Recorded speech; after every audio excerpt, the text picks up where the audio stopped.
Good evening दोस्तों आज हम इस न्यूज़ का संपूर्ण विश्लेषण करेंगे कि आखिर जापान ने क्यों पहली बार 10 सालों के बाद new national security strategy launch करी है। दोस्तों, आज तक जो जापान बौद्ध धर्म के नियमों पर चल रहा था, मतलब कहने का यह है कि जो जापान ने सेकेंड वर्ल्ड वार के ख़त्म होने के दौरान यह कसम ली थी कि वह अपनी डिफेंस नहीं रखेगा, मतलब जापान अपनी आर्मी नहीं रखता है, आप सबको यह पता होगा। परंतु उसी जापान ने अभी अभी new national security strategy launch करी है। ठीक है, जापान ने ऐसा क्यों करा है?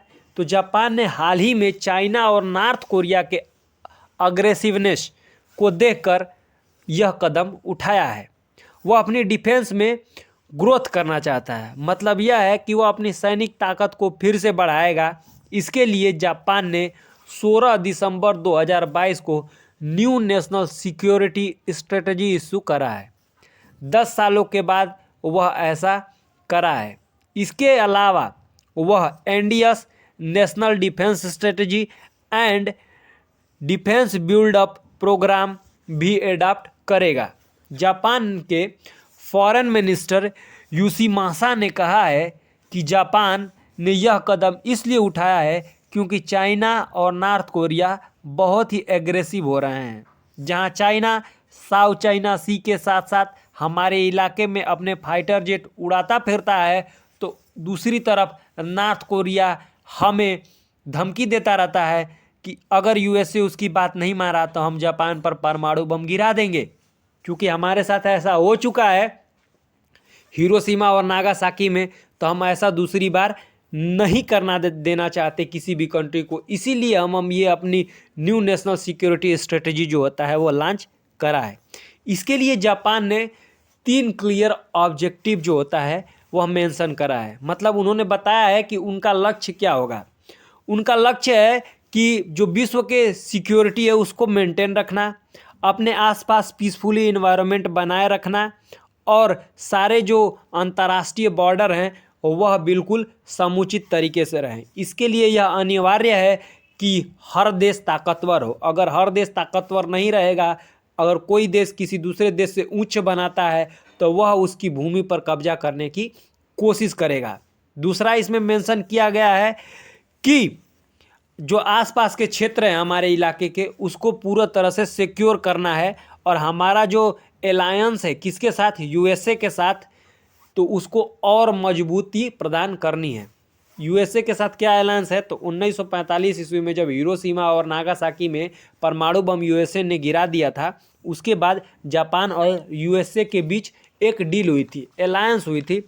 उस अलायंस के तहत यूएसए ने जापान से यह कहा था कि आप कोई भी सैनिक नहीं रखेंगे, आपकी जो सुरक्षा की जिम्मेदारी है वह यूएसए उठाएगा। जापान ने भी यह बात मान ली थी क्योंकि उसकी हालत उस समय खस्ता थी। देखिए, यूएसए ने ऐसा क्यों करा था? यूएसए ने ऐसा खुशी से नहीं करा था दोस्तों, क्योंकि जापान के जो योद्धा थे या सैनिक थे वो बहुत ज़्यादा लड़ाके थे, और यूएसए को ऐसा डर था कि अगर जापानी सैनिक फिर से उठ खड़े हुए और उनमें राष्ट्रीयवाद की भावना जागृत हो गई तो वह निश्चित तौर पर क्या करेंगे, यूएसए पर हमला कर देंगे। तो इसी डर से यूएसए ने उस समय यह अलायंस करा था। तो आज क्या हुआ है, आज उस अलायंस को इन्हेंस करने के लिए जापान ने बात करी है। जापान ने कहा है कि हमारी रक्षा जो होता है वह यूएसए ही करेगा, यह हम बात मानते हैं, लेकिन हम अपने तौर से तैयार रहें। मान जाइए कि कभी परिस्थितियों में यूएसए सही समय पर नहीं पहुंच चुका, चूँकि यूएसए की आर्मी नेवल बेस वहाँ है, लेकिन अगर किसी भी परिस्थिति में अटैक किया चाइना या नॉर्थ कोरिया द्वारा और यूएसए सही समय पर नहीं पहुंच सका, तो हमारे पास जवाब देने के लिए हमारी भी डिफेंस होनी चाहिए। इसी कारण से जो होता है हम यह कर रहे हैं। ठीक है, यह बात कही गई है जापान के द्वारा। तीसरा जो उसने कहा है जापान ने न्यू सिक्योरिटी स्ट्रेटजी में, वह कहा है कि किसी भी कंट्री से अगर जापान को डायरेक्टली थ्रेट है तो जापान उसको काउंटर करने के लिए तैयार रहना चाहिए। इसी के कारण यह हम डिफेंस स्ट्रेटजी लॉन्च कर रहे हैं। इन तीनों के अलावा जापान ने इस जो न्यू स्ट्रेटजी है सिक्योरिटी वाली, इसमें इस बात पर जोर दिया है कि हम साइबर सिक्योरिटी को मजबूत बना सके, क्योंकि इस समय चाइना, रसिया ऐसी कंट्री हैं जो अधिकतर साइबर अटैक कर रहे हैं। तो हमें साइबर सिक्योरिटी को मजबूत बनाना है और अपने आसपास के रीजन को भी मजबूत बनाना है। और वो मजबूत कैसे बनेगा? मजबूत तब बनेगा जब हमारा डिफेंस मजबूत होगा। इसी के कारण से जापान ने यह अपनी न्यू क्या होता है कि सिक्योरिटी स्ट्रेटेजी लॉन्च की है। तो इसका यूएसए पर क्या प्रभाव पड़ेगा? तो निश्चित तौर पर यूएसए के लिए चिंता का विषय है भाई साहब, क्योंकि यूएसए ने यह शपथ लिया है कि वह रक्षा करेगा जापान का। क्योंकि जापान ने 10 साल पहले भी एक बार अपनी सिक्योरिटी स्ट्रेटजी लाई थी, तो उसने क्या हुआ कि अपनी इकोनॉमी का कुछ परसेंट डिफेंस में लगा दिया था। अब इस बार भी कुछ परसेंट अधिक डिफेंस में लगा रहा है। ऐसे आप देखेंगे तो जापान थोड़े थोड़े करके अपने जो डिफेंस है वह मजबूत बना रहा है और कहीं ना कहीं वह अपनी एक सैन्य ताकत को तैयार कर रहा है। तो यूएसए के लिए यह चिंता का विषय इसलिए हो सकता है क्योंकि यूएसए ने एक बार उस पर परमाणु हमला कर चुका है और सभी को पता है कि जो जापानी होते हैं वह राष्ट्रीय भावना से कितने ओतप्रोत होते हैं।